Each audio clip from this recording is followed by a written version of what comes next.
Emerald ஹில்ஸின் மையத்தில் ஒரு ரகசியம் போல ஒரு விசித்திரமான கிராமம் இருந்தது. இந்த கிராமத்தில் எரோல் என்ற ஒரு அசாதாரண சக்தி மற்றும் தரிக்கும் பேய்க்கு விதியால் கட்டுண்ட மனிதன் வாழ்ந்தான். எரோல் சாதாரணமானவர் அல்ல. அவர் நிலத்தின் பண்டைய ஆவிகளிடமிருந்து ஒரு தனித்துவமான பரிசை பெற்றவர். அவரது ஆரம்ப காலத்திலிருந்தே அவர் மந்திரத்தின் நுட்பமான நீரோட்டங்களை உணர முடிந்தது. காற்றின் அமைதியான கிசுகிசுக்களை கேட்கவும் பெரும்பாலானவர்களுக்கு கண்ணுக்கு தெரியாததை உணரவும் முடிந்தது. இருப்பினும் இந்த சக்தி அதன் ஆபத்துகள் இல்லாமல் இல்லை. கிராமத்தின் மீது ஒரு நிழல் தோன்றியது. சுற்றியுள்ள காட்டின் நிழல்களுக்குள் ஒரு இருண்ட சக்தி கூடு கட்டியது. இது அசரோத் என்ற அரக்கன். குழப்பம் மற்றும் அழிவுக்கான தீராத பசி ஒரு காலத்தில் கிராமத்தை அழிக்க அச்சுறுத்தியது. எரோலின் முன்னோர்கள் தான் அரக்கனை அடக்க முடிந்தது. ஆனால் காலப்போக்கில் பிணைப்பு முத்திரை குறைந்து கொண்டே வந்தது. நேரம் செல்ல செல்ல கிராமவாசிகள் அலட்சியமாக வளர்ந்தனர். மறைந்திருக்கும் அச்சுறுத்தல் பற்றிய அவர்களின் நினைவுகள் மறைந்துவிட்டன. இருப்பினும் ஏரோல் விழிப்புடன் இருந்தார். அசரோத்தின் இருண்ட இருப்பு தீவிரமடைவதை அவர் உணர்ந்தார் மற்றும் சந்திரன் அச்சுறுத்தும் வகையில் தாழ்வாக தொங்கியது. கிராமத்தின் மீது அமைதியற்ற பிரகாசத்தை ஏற்படுத்தியது. அசரோத்தின் சக்தி அதன் பலவீனமான கூண்டை உடைத்த போது பூமி நடுங்கியது. பயங்கரமான அலறல்கள் இரவை நிரப்பின. குழப்பத்தால் விழித்த எரோல் தனது தருணம் வந்துவிட்டதை உணர்ந்தார்.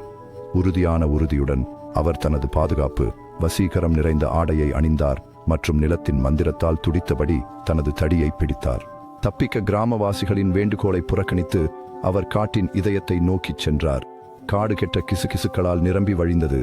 இருண்ட மந்திரத்தின் துர்நாற்றம் கொண்ட காற்று கனமானது. மனம் தளராமல் எரோல் முன்னேறினார். பழங்கால மரங்கள் வழியாக துடிக்கும் மாயாஜாலத்தில் அவரது புலன்கள் இணைந்தன. கடைசியாக அவர் அசரோத் என்ற மகத்தான உருவம் நிழலால் மூடப்பட்டிருந்த இடத்தை அடைந்தார். இந்த கிராமத்தில் எரோல் கூறினார். எரோலின் குரல் எதிரொலித்தது. நம்பிக்கையின் தைரியம் நிறைந்தது. உங்கள் பயங்கர ஆட்சி இப்போது முடிவடைகிறது. அசரோத்தின் சிரிப்பு காடு முழுவதும் எதிரொலித்தது. மிகவும் தைரியமான இதயங்களை விடுவிக்கிறது. நீங்கள் வெறும் மனிதர். அரக்கன் கேலி செய்தான். எனக்கு எதிராக நீங்கள் என்ன செய்ய முடியும்? எரோல் தனது தடியை உயர்த்தி நிலத்தின் மந்திரத்தை தூண்டினார். அவரை சுற்றி ஒளியிழைகள் சுழன்று பாதுகாப்பு கவசமாக உருவானதால் பூமி அவருக்கு கீழே நடுங்கியது.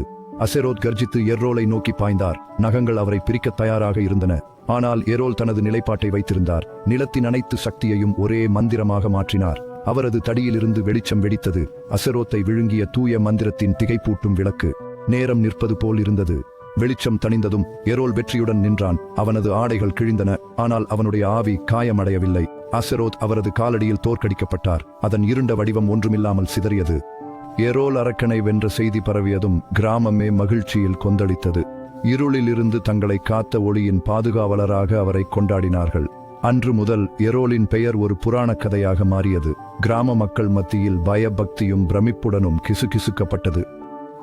எரோல் அடக்கமாக இருந்தார். அவருடைய சக்தி தனக்கு மட்டுமல்ல, ஆனால் பூமியின் பண்டைய ஆவிகள் மற்றும் அவரது முன்னோர்களின் வலிமையின் பரிசு என்று ஒப்புக்கொண்டார். அவரது கண்காணிப்பின் கீழ் கிராமம் மீண்டும் மலர்ந்தபோது எரோல் நம்பிக்கையின் கலங்கரை விளக்கமாக நின்றார். இது இருண்ட காலத்திலும் தைரியமும் உறுதியும் எந்த தீமையையும் வெல்லும் என்பதற்கு சான்றாகும்.